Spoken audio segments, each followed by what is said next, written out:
Now, some challenges for you. Jot these down. I'm going to go through them very quickly now as we rush to a conclusion here in about 13 minutes.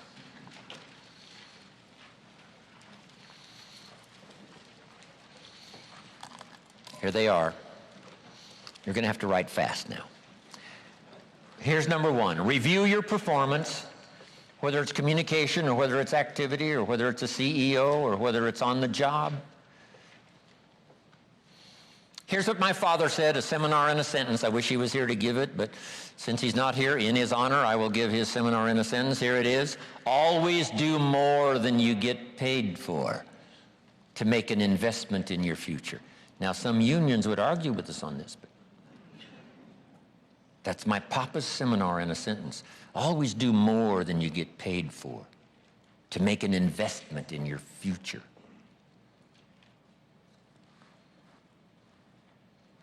My father was so unique. Papa said if it's raining, you can't fix the roof. If it isn't raining, it doesn't need to be fixed.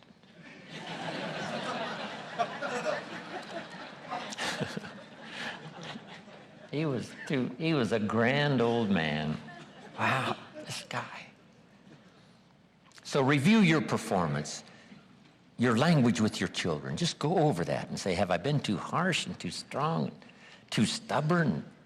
Should I learn to be easier, mix more compassion with the tough stuff I have to deal with? Yes. You know, prayer will help sometimes. If nothing else, you know, dear God, help me say the right thing, not to ruin it all by poor communication. Here's the next on my list. Face your fears. You know, I don't know what challenges you might have in going over the stuff we've been going over in terms of amending your philosophy or going back and, you know, redoing some stuff that you might have messed up. But face all your fears. That's how you conquer them. Don't dismiss them, just face them. Say, here's what I'm afraid of. I wonder what I could do to change that.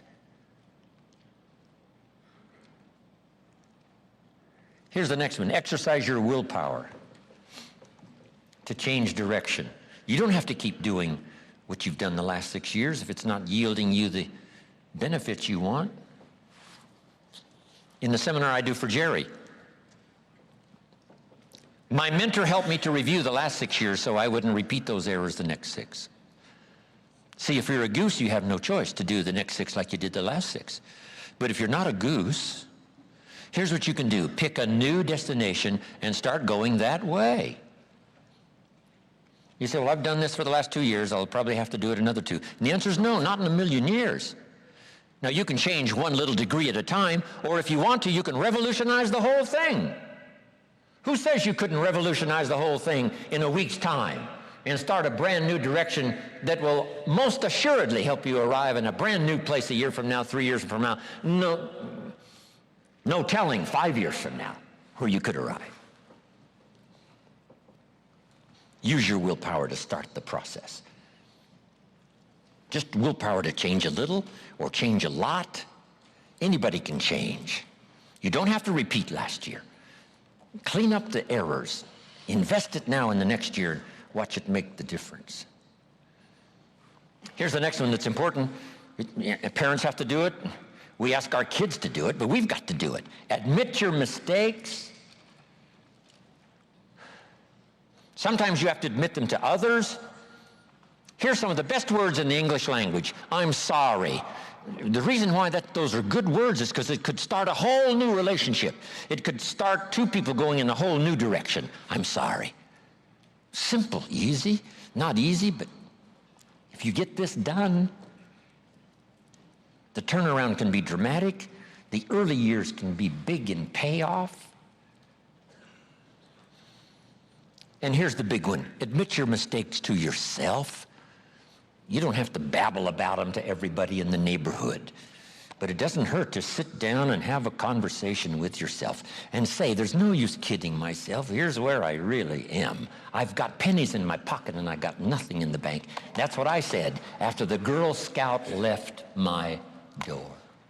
I had a conversation with myself. And I said, I don't want this to happen anymore. Next, refine your goals. I don't know what ambitions you've had up until now, but this weekend would be a good time to start the process. We're going to talk about our goals workshop before our session is over this weekend. Maybe that will help stimulate you to set some higher goals, reach for some higher purpose, go for something beyond what you thought you could do. By the time this weekend's over, you might double, triple, quadruple the amount of goals, purpose, all the things you think you can accomplish. You could multiply that by 10 by the time we finish here on Sunday. Here's the next one, believe in yourself. Yes, you got to believe in God, and you got to believe in the community, and you've got to believe in the possibilities. You've got to believe in the economy. You've got to believe that tomorrow can be better than today. But here's the big one, believe in yourself. There isn't a skill you can't learn. There isn't a discipline you can't try. There isn't a class you couldn't take. There isn't a book you couldn't read. If it's written in some other language, you just get it translated and read it. Here's the next one. Ask for wisdom. This is communication of the highest source. Ask for wisdom. Ask for wisdom that creates answers. Ask for the wisdom that creates faith to believe things are possible.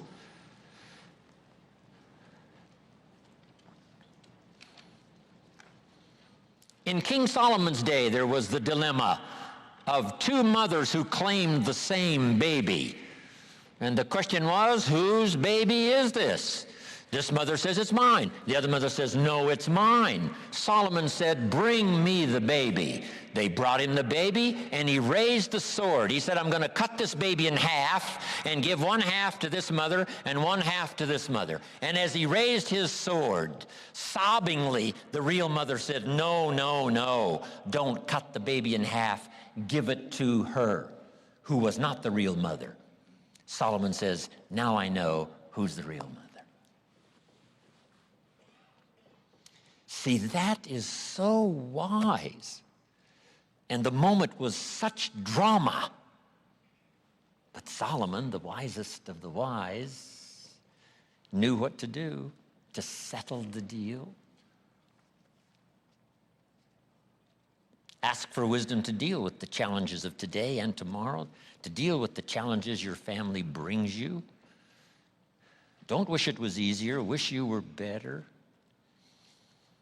Here's the next one, conserve your time. I must learn to do this. How much time have I got left? Not an unlimited supply. How many of these weekends can I do? Not 1,000, just a few, maybe a handful. Sometimes we get faked out. Bill Bailey says, the average person says, I got 20 more years. No, Bill says, you got 20 more times. If you go fishing once a year, you've only got 20 more times to go fishing. Not 20 years. That fakes you out. I got 20 years. No, 20 times. See, that brings it right down to the real stuff. 20 times. How many more seminars like this? Not 1,000, a few, just a few. So would I mumble and stumble? Would I give you less than my best when I've only got a few more to give? And the answer is no, of course not. If you're a person of some dignity and quality, you wouldn't let that happen. Next, invest your profits. We're going to talk now about this before the weekend is over on financial independence. And I'm going to give you some excellent advice. Here was one of the philosophies Mr. Schoaf gave me, along with Mary Kay. Here's what he said. Profits are better than wages. Wages make you a living. Profits make you a fortune. Mary Kay and I went for that. Wow.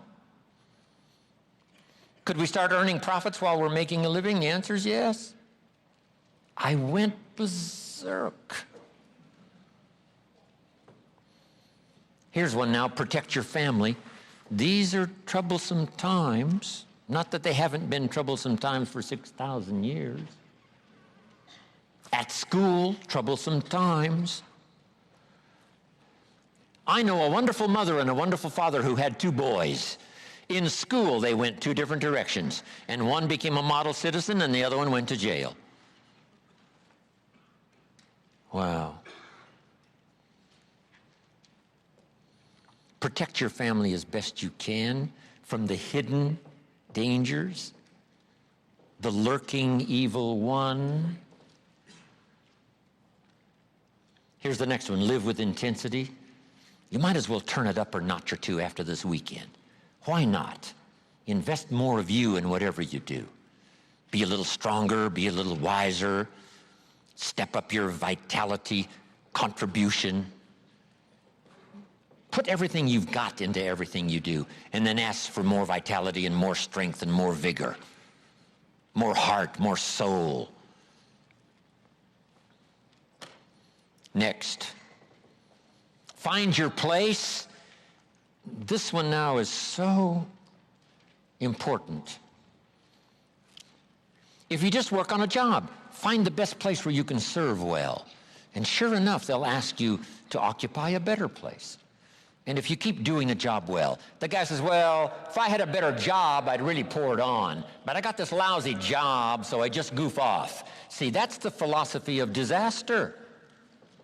So you've got a lousy job. Do the very best you can. That's your best way out, is not to do less than you could, but to do the best you can. With that philosophy, your life can take great leaps forward.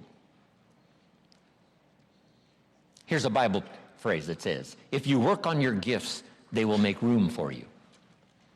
They'll make a place for you.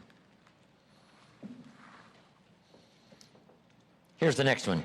Demand integrity from yourself. You can't demand integrity from someone else. Integrity is like loyalty. You can't demand it of someone else. You can only demand it of yourself. Be the best example of loyalty, and you'll get some loyal followers. Be the best example of integrity, and you'll have people surround you that have integrity.